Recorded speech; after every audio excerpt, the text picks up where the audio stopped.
Hello everyone. कैसे हैं आप? उम्मीद करता हूँ आप अच्छे होंगे और अपनी तैयारी को भी आगे बढ़ा रहे होंगे।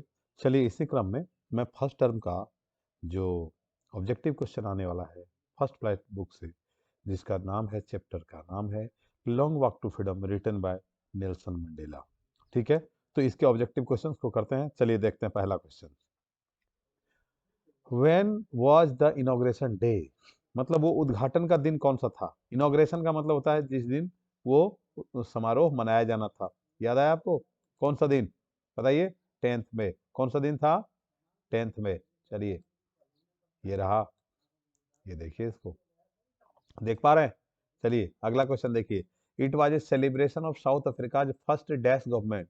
कहता है ये जो सेलिब्रेशन होने वाला था, ये जो उत्सव मनाया जाने वाला था, किस बात का उत्सव था? तो ये साउथ अफ्रीका के फर्स्ट डैश गवर्नमेंट। कैसी गवर्नमेंट थी? Democratic and non racial government. कौन सी? Democratic and non racial government, यानी कि ये वाला आंसर सही है बिल्कुल। ये देखिए, याद आया आपको? क्योंकि जब इलेक्शन हुआ, वोटिंग हुई, तो एएनसी जीती थी। याद है? एएनसी का फुल फॉर्म क्या? African national Congress. बहुत बढ़िया। तो जब सरकार बनी, तो जो नेल्सन मंडेला था वो राष्ट्रपति हुए, प्रेसिडेंट हुए, है ना? तो ऑब्वियस सी बात है, उस नॉन रेशियल ही होना था उसको। नेक्स्ट देखिए। How many deputy presidents were elected? कितने उपराष्ट्रपति चुने गए थे? याद आया आपको? दो, है ना? कौन कौन से? याद आया? एनडी क्लार्क एंड सेकंड कौन थे? थाबो मोएकी। याद आया? बाद में वो दक्षिण अफ्रीका के राष्ट्रपति भी बने। और एक बात बताओ, अभी उनको किसी कारण से अरेस्ट भी कर लिया गया था रिसेंटली। ठीक है, तो कितने? क्या आंसर बोलेंगे? 2। बहुत बढ़िया। मुझे बड़ी खुशी है कि आप ना बहुत अच्छे से सारे प्रश्नों को सॉल्व करते चले जा रहे हैं। चलिए अगला क्वेश्चन देखिए। कहते हैं why did other countries broke of diplomatic? Broke of का मतलब क्या होता है? समाप्त कर लेना, खत्म कर लेना। और डिप्लोमेटिक का मतलब आपको पता ही है, राजनयिक संबंध, है ना? डिप्लोमेटिक रिलेशन जो किसी भी कंट्री का, हर देखो दुनिया में जितनी भी कंट्रीज है ना, सबका ना एक दूसरे देश में अपना एक एम्बेसडर होता है बैठा हुआ, है ना? जो वहाँ के बारे में बताता रहता है, भाई कैसा क्या चल रहा है, हमारे संबंध कैसे हैं, हमारा इनके साथ कैसा रिलेशन है ना? उन सारी चीजों के बारे में वो बात करते हैं। तो साउथ अफ्रीका के साथ सभी देशों ने अपने राजनयिक संबंध खत्म कर लिए थे। क्यों? क्यों कर लिए थे? याद आया? यस, एपिथेड सिस्टम के कारण। वो जो नस्ल भेद वाली नीति चल रही थी ना, कि भाई गोरों के लिए अलग गाड़ी, कालों के लिए अलग गाड़ी, गोरों के लिए अलग होटल, कालों के लिए अलग होटल। क्या आप इमेजिन कर सकते हैं? अगर आपको याद है, गांधी जी, आपने पढ़ा है कहीं? गांधी जी को भी जब वो जा रहे थे कहीं दक्षिण अफ्रीका के अंदर, है ना, तो जो डरहम रेलवे स्टेशन था, वहां पे उनको उतार दिया गया था। पता है क्यों? तो कहा कि how dare you to sit with us? तुम्हारी हिम्मत कैसे हुई हम गोरों के साथ बैठने की, जबकि उनके साथ फर्स्ट क्लास टिकट थी, एसी की टिकट थी। आप मुझे बताइए, अगर आपके पास एसी की टिकट होगी, तो क्या कोई आपको हटा सकता है? बिल्कुल नहीं हटा सकता। तो ये एपिथेट सिस्टम था ना, एपिथेट जो पॉलिसी थी, नस्ल भेद, ये देख रहे हैं? ऑप्शन नंबर डी, ये सही आंसर है इसका। ठीक है, अगला क्वेश्चन देखिए।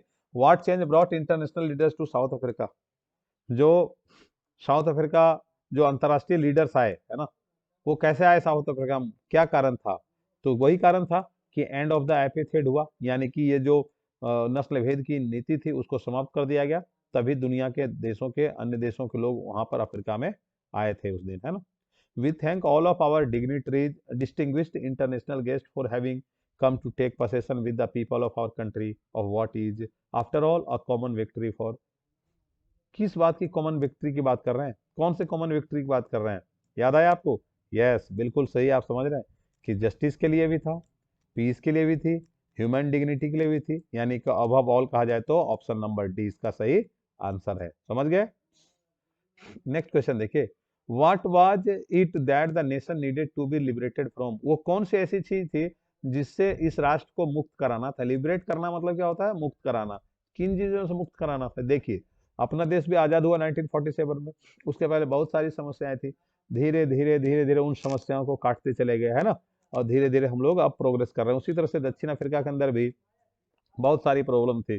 तो क्या क्या प्रॉब्लम थी? तो भाई देखिए, सबसे पहले पॉवर्टी की बात हो रही है। वहाँ जेंडर डिस्क्रिमिनेशन भी होता था, फिर डेप्रीवेशन भी होता था, यानी कि और कुल मिला के ये सारी समस्याएं थी वहां पर, जिससे राष्ट्र को मुक्त करना था, यानी कि डी ऑप्शन हो जाएगा। समझ गए आप? उम्मीद करता हूँ आप सही समझ रहे हैं। अच्छा, एक इसी बीच अगर वीडियो आपको अच्छा लग रहा है ना तो आप ना मतलब लाइक भी कर सकते हैं, ताकि मेरा भी तो हौसला बढ़े, मुझे पता तो चले कि आप तक मैं पहुंच पा रहा हूँ कि नहीं पहुंच पा रहा हूँ, है ना। नेक्स्ट देखिए, we have achieved our political emancipation. अब इन्होंने कहा कि हम लोगों ने अपना पॉलिटिकल इमेंसिपेशन प्राप्त कर लिया। What is the meaning of emancipation? अब इमेंसिपेशन का मतलब क्या होता है? इमेंसिपेशन का मतलब होता है पॉलिटिकल फ्रीडम, है ना, यानी कि फ्रीडम फ्रॉम रेस्ट्रिक्शंस। याद आया? तो यानी कि ऑप्शन नंबर ए सही हो जाएगा। जब इससे मुक्ति मिल गई तो इंस्लेवमेंट से भी, स्लेवरी से, सबसे मुक्ति मिल जाएगी, है ना। इसलिए ये, है ना, जो अब तक उन लोगों को पार्टिसिपेट नहीं करने दिया जाता था वोटिंग सिस्टम में, है ना। चलिए अगला क्वेश्चन देखिए जी। The spectacular era of South African jets was a display of. जो स्पेक्टेकुलर एरा था वो साउथ अफ्रीकन जेट्स का जो उस दिन दिखाया जा रहा था वो क्या था? बताइए आप, क्या था? वह था कि मिलिट्री प्रिसीजन, मिलिट्री का जो प्रदर्शन होता है, आपने देखा है अपने देश के अंदर भी। 26 जनवरी को आपने इस बार देखा होगा कि किस प्रकार से हमारे जो वायुसेना के जहाज थे, वो वायुसेना के जो विमान थे, है ना, उन्होंने किस प्रकार से उड़ान भरी, किस प्रकार से तिरंगा का फॉर्मेशन किया कि नहीं। उसी प्रकार से साउथ अफ्रीकन जेट्स के अंदर भी ये सारी चीजें थी, मिलिट्री का प्रोसीजन भी था, और दूसरा क्या था? Military loyalty to democracy. आज तक वो जो मिलिट्री थी, यानी कि वो जो सेना थी जो अब तक काले लोगों को कुचल रही थी, आज उनके सम्मान के सामने वो खड़ी हो गई थी। किसके सम्मान? लोकतंत्र के सम्मान के, है ना। यानी कि ऑप्शन सी इसका सही आंसर हो जाएगा। समझ गए आप? नेक्स्ट क्वेश्चन देखिए, what colour does new South African flag possess? ये न्यू साउथ अफ्रीकन जो फ्लैग था, उस फ्लैग में क्या क्या था? तो आपको पता चल गया, black, red, green, blue and gold, ये सारा था उसमें। याद आ गया? बहुत बढ़िया। The structure they created form the basis of one of the harshest most inhuman society of the world has ever known. कहता है जिस प्रकार का उन्होंने एक क्रिएट किया था ये सोसाइटी, है ना, जिस प्रकार का स्ट्रक्चर उन्होंने खड़ा किया था, उसने दुनिया के अंदर सबसे हार्शेस्ट और मोस्ट इनह्यूमन सोसाइटी को बनाया था। पूरी दुनिया ने आज तक जो देखा है, वो किस स्ट्रक्चर की बात कर रहे हैं मंडेला साहब? याद आया आपको? बताइए किसकी, किसकी बात कर रहे थे? याद आया आपको? चलिए ऑप्शन देखते हैं। Racial domination against the black skin, poverty and suffering, discrimination against the poor, operation of the women. तो सबसे बड़ी बात थी racial domination against the black skin. याद आ गया? इसका जो स्ट्रक्चर इन्होंने बनाया था, उसने पूरे दुनिया में साउथ अफ्रीका को बदनाम भी किया। समझ रहे बात को?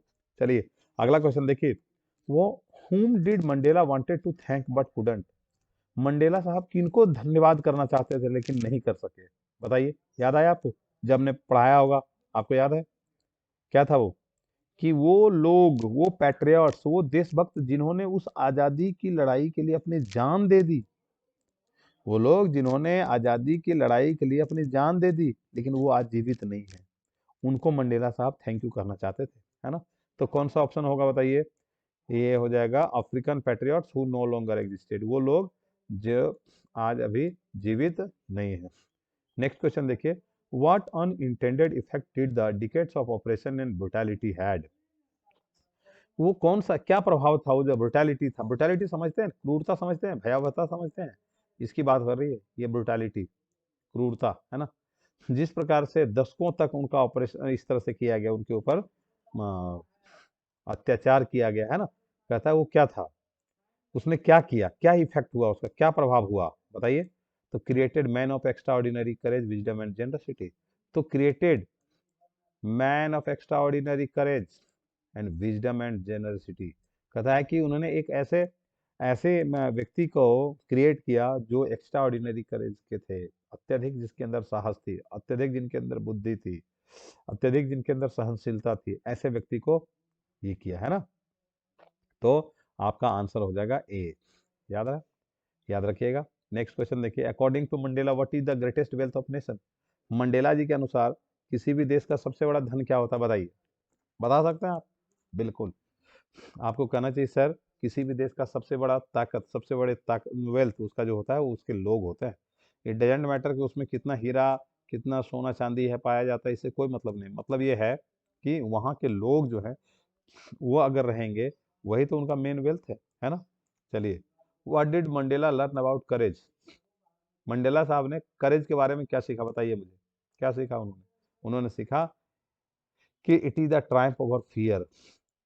डर के ऊपर अगर आप विजय पा लेते हैं, वही सबसे बड़ी चीज है। डर के ऊपर अगर आपने विजय प्राप्त कर लिया, वही है करेज, वही है साहस।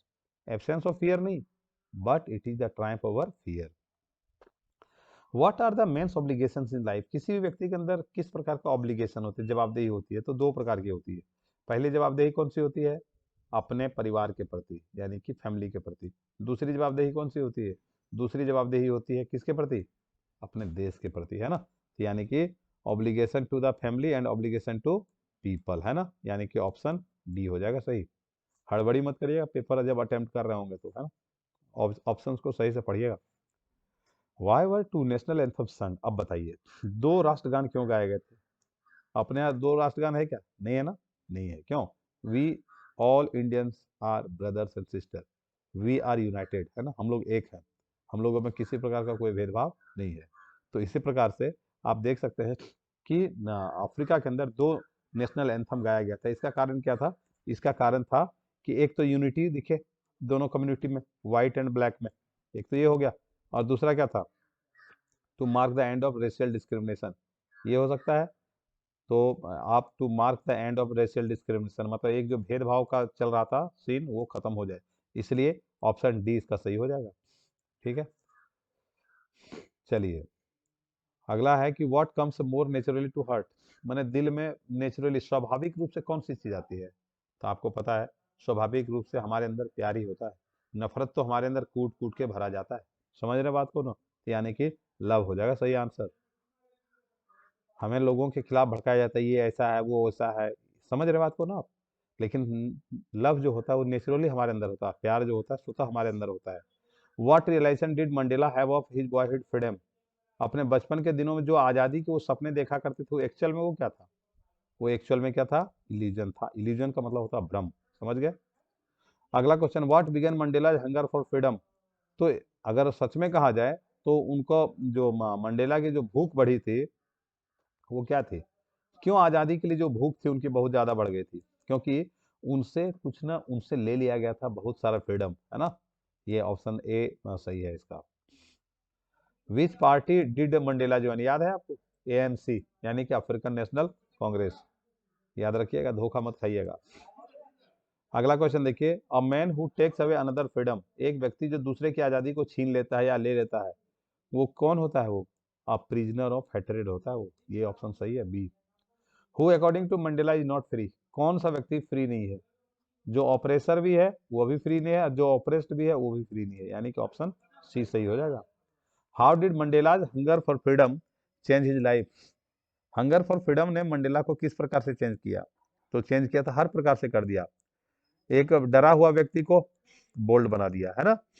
लॉ अवॉइडिंग अटॉर्नी को क्रिमिनल बना दिया। लाइफ लविंग मैन को एक साधु बना दिया, समझ रहे हैं? यहाँ पे लाइफ नहीं वाइफ होगा, है ना। चलो चलिए, कुल मिलाकर जो है ऑल ऑफ द अबव हो जाएगा। ठीक है, अगला देखिए, what does depth of the operation create? और डेप्थ ऑफ ऑपरेशन जो था, वो जिस प्रकार से जुल्म ढाया गया, उसने क्या क्रिएट किया? Height of great characters. याद आ गया? उम्मीद करता हूँ आपको ये समझ में आ गया होगा। और अगर समझ में आया है तो आप जरूर ही लाइक करें वीडियो को, मुझे भी थोड़ा हौसला मिले, है ना। चलिए मैं मिलता हूँ अगले वीडियो में, तब तक के लिए जय हिंद।